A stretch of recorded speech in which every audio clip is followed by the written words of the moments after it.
Hi friends, it's Aubrey. In today's video, I'm going to be showing you some pantry cooking that we've been doing this week to help us save some money on our grocery bill. If that interests you, keep watching.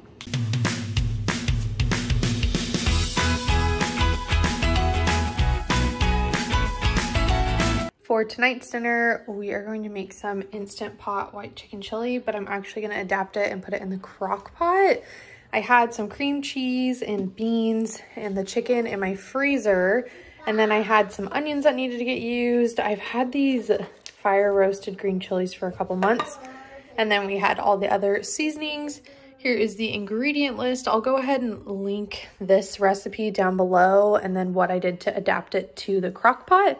But let's go ahead and add everything in there except for the cream cheese and the beans. Since these were cooked and probably a little overcooked, they're very mushy, so I don't want them to sit all day.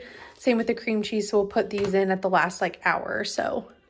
I'm gonna use my little Ninja chopper to chop up the onions, and then we'll use this to measure the water to make sure we're not wasting any of the onion chunks. I'm gonna add in about a tablespoon of this pre-minced garlic. It's normally about 3 cloves. I'm gonna scrape out my chopped onion, and then we'll go ahead fill up the rest of this with water to make sure we get all the other pieces. The recipe calls for 2 cups of water and 4 cups of broth. I'm just gonna do 5 cups of broth because I found this recipe to be a little watery. So instead of adding more beans, we'll just do a little bit less broth. I'm just using broth-based powder. You can use actual chicken broth or bouillon if you want. So I'm gonna do about 5 teaspoons using a tablespoon and then part of another tablespoon. Give this a little stir. It'll get more incorporated once the water starts to heat up, and it'll taste great.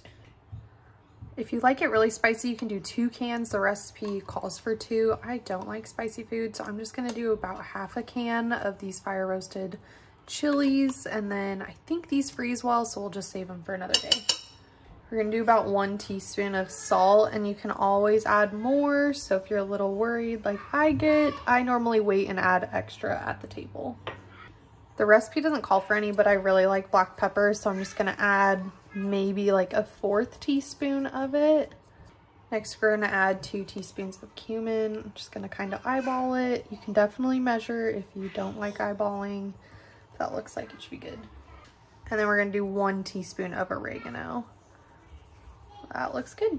Now I'm gonna add in 1 chicken breast. Wow! I'm gonna put the lid on, and I'm gonna cook mine for on high for about 6 hours, just because I'm not really used to this little crock pot yet. If it seems like it's cooking too fast, I'll turn it down to warm or low and then add the cream cheese in a little bit later, and we will fast forward to that now.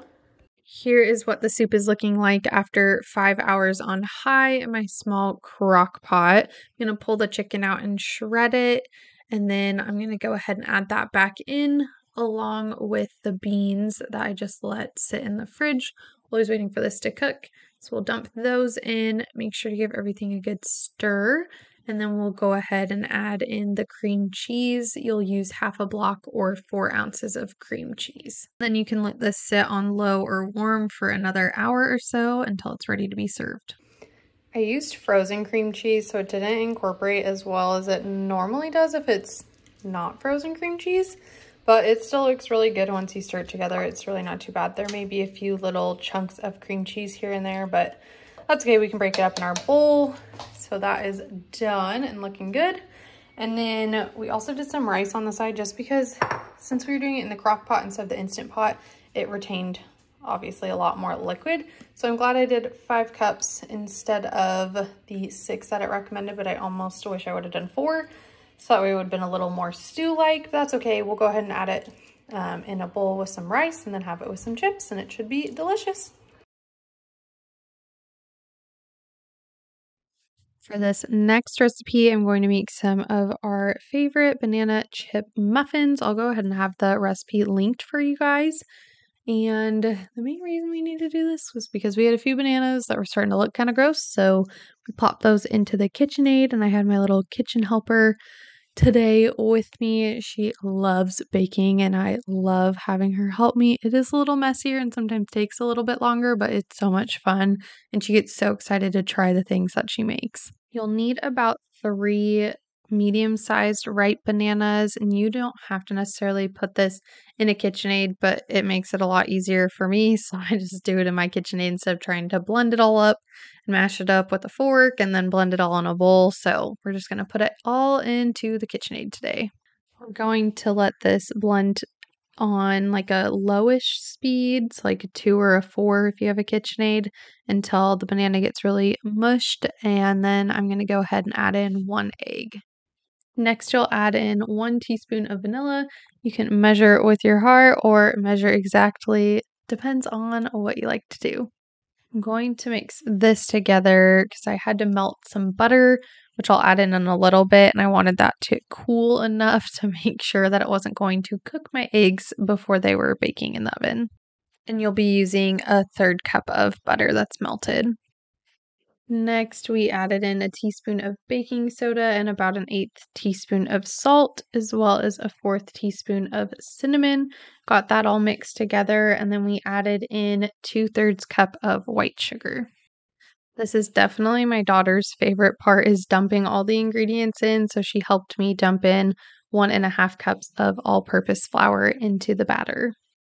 She always wants to try the dough, and I had to explain to her that she can't have the banana muffin dough because it is not going to taste as good as cookie dough. So that was a little bit of a fun discussion with the 2-year-old. I did let her have some chocolate chips though while we were adding these in. You'll go ahead and add in about a 1/2 cup of whatever kind of chocolate you like. The recipe calls for semi-sweet, but I normally use milk chocolate. I sprayed my muffin tin and then put about a 1/3 cup scoop into each one. And then I baked these in the oven at 375 degrees for about 15 to 20 minutes. These are so delicious and they freeze really well, so you can make a bunch and put them in the freezer and pull them out when you need them. For this next dinner, I was unsure if we were going to have all the ingredients, but we're going to make my teriyaki meatballs, so I had to do some digging in my pantry and fridge, which need to be cleaned out, which will be in next week's video. And so if you love watching pantry, kitchen, organization, and cleanout videos, definitely hit the subscribe button so you don't miss it. I got all my ingredients gathered and got my rice cooking. And then with this recipe, you can either do it as a crock pot meal or you can do it as an instant pot meal. I'll have the instructions for both down below, but here are all of the sauce ingredients. You'll need a 1/2 cup of pineapple juice. I normally just buy a can of pineapple that's in juice and use that. I'm sure you could buy pineapple juice like in a jar or a can or something too, but that's just how I've found it to be the best way to get pineapple juice. Plus, pineapple tidbits are delicious, so we normally have those as a side with this meal. Next, you'll need a 1/4 cup of soy sauce and then 1/3 cup of brown sugar. Next, you'll need 1/3 cup of beef broth. I normally use a beef broth bouillon powder base, so I don't have to open up a can of beef broth. Plus, I normally don't really keep beef broth on hand, so I'm going to add a 1/3 cup of water, and then I'll add in the beef broth powder in just a little bit. And then you'll add in about a 1/4 teaspoon of pepper and onion powder, and then about a 1/2 teaspoon of salt. Next, you'll add in 1 teaspoon of sesame oil, and then you'll also go ahead and add in some ground ginger. I normally do about a 1/4 to a 1/2 teaspoon. Then you'll add in 1 tablespoon of cornstarch. I added in the beef broth powder, and then I'm adding in about 2 to 3 cloves of minced garlic. Make sure to stir this really well because you don't want any cornstarch clumps when you put it into your Instant Pot or crock pot. And then I also always forget to add honey, but you're supposed to add about a tablespoon of honey as well for the sauce. So now you'll go ahead and take your frozen meatballs. I use a package that has about 24 in them. I don't remember what the pounds are, but about 24 meatballs. I put that into my Instant Pot and then I dump the sauce on top. I will give some correction to my instructions on the cook time. If you're going to do it as an instant pot meal, I would just do 1 minute for manual pressure instead of 3. 3 tends to get a little too hot, at least in my instant pot, which is what I discovered this time. It still tasted fine. The sauce was just very, very slightly burnt. And then once this cooks, you'll release the pressure, and when it's safe, you'll open up your lid. You'll go ahead and put it on saute to warm up the sauce and have the cornstarch really activate and get the sauce nice and thick. And then you'll top it over some rice with whatever veggies you like. We eat this meal at least once a week because it is one of our favorites, and I hope you guys like it too. For this next dinner, we made sausage and veggie bake. I love this recipe because it tastes so good and it's really simple ingredients and it's a good clean out the fridge and pantry kind of meal. But the one thing I hate about it is how much chopping there is. It takes so long. This clip of me chopping was probably 20 minutes in real life, sped up really, really fast. And I even forgot to chop my onion, which by the time I realized it, I was done chopping, didn't want to do anymore. So basically, we just bypassed the onion altogether. I added in some extra onion powder to make up for it, but I seasoned mine with salt, pepper, onion powder, and garlic powder, and then a little bit of olive oil. And then I bake these at a 400-degree preheated oven for about 20 to 25 minutes. I'll rotate them and stir them around halfway through just to make sure that they're getting cooked evenly. And then depending on which veggies you do, you might want to do a little bit more, or you may even want to stagger when you put the veggies in because some take longer than others. As much as I don't like chopping all of this meal is so delicious and it's so versatile. Maybe one day I'll get one of those chopper tools and then we'll make this more often than we already do. This was really one of those clean out the pantry and freezer meals. I needed something quick and I wanted to use rest of the sausage that I used in last night's dinner. So I pulled out some asparagus risotto from Trader Joe's, chopped up my sausage, got that sauteing in a pan while my risotto was heating up. And then I also had some green beans in the freezer. So I pulled those out, got some boiling water on the stove and put those in. So all of this came together in about 10 minutes, which was really nice. And we decided to throw the sausage right into the risotto and stirred it around. It gave it a really nice flavor and it was really good. I think we'll be doing this again in the future. We also had some breadsticks that needed to get used up that were in our deep freezer. So I heated those up in my air fryer at 400 degrees for about 3 to 4 minutes and then just topped it with some butter and garlic powder. And this was such a tasty dinner. I think we'll be doing stuff like this again in the future.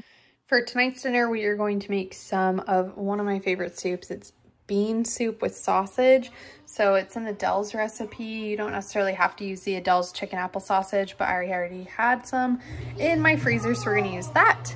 And I got my beans cooking and they are done. I cooked them in my Instant Pot from dry beans, so those cooked for about 40 minutes on manual pressure and then naturally released for about 20 minutes. I did 2 cups. And then we're gonna chop up our veggies, so our carrots, onion, the celery is already chopped, and then we're gonna go ahead and throw everything in the Instant Pot and get it cooking. We're gonna add a little bit of olive oil to my Instant Pot because we're gonna brown up some of the sausage. I normally let my sausage brown for a few minutes and try and get it brown on all the sides. And then I go ahead and add in my vegetables. So my celery was chopped and frozen in my freezer. So I threw that in, and then the carrots, put those in my little Ninja food processor and blended them up until they were small chunks and dumped those in. I used 1 small onion, diced that up again in my Ninja food processor and put it in. And then I added in my garlic. I tend to add a lot of garlic, so this is probably 4 cloves. I just used the minced stuff that I had in my fridge. I'll be sure to have the recipe linked down below for the exact measurements with this soup and with a lot of the other things that I make. I really just eyeball it until it looks like it'll be the right consistency. So for all of the exact instructions, those will be down below for you. I added in about a teaspoon of salt, and like I said earlier in one of my other recipes that I was showing you is I always undersalt things so that way it's not oversalted because you can't really fix it that easily once it is oversalted. So we normally just add some extra salt and pepper at the table. Next, added in a few teaspoons of dried thyme and then 2 bay leaves. Next, I added in about 4.5 cups of water. I was doing a half recipe. The one I'll have linked down below will be like the full recipe. And then I used some broth-based powder instead of chicken broth. Next, I added in my beans. I typically don't completely half this when I make a half recipe because this is a really brothy soup and I like more of a stew. So I add in almost 2 cups of the beans to the soup, which you would normally add in for the actual full recipe. I put my Instant Pot lid on and then set it for manual for 3 minutes since everything is already cooked and we're really just getting the veggies softened and having all those flavors come together. You'll naturally release this, or if you want, you can do a quick release. I normally just cover my Instant Pot with a towel when I do a quick release so the steam doesn't go everywhere. And then this is ready to eat. It is so delicious. You can serve it with some bread or crackers, and everyone hopefully will love it as much as my family does. That's all I have for you guys today. I hope you did enjoy. Definitely stick around and hit that subscribe button if you like pantry cooking videos, grocery hauls, budgeting tips, all of that good stuff is what you'll find here on my channel. And I hope you have the best rest of your day. Bye.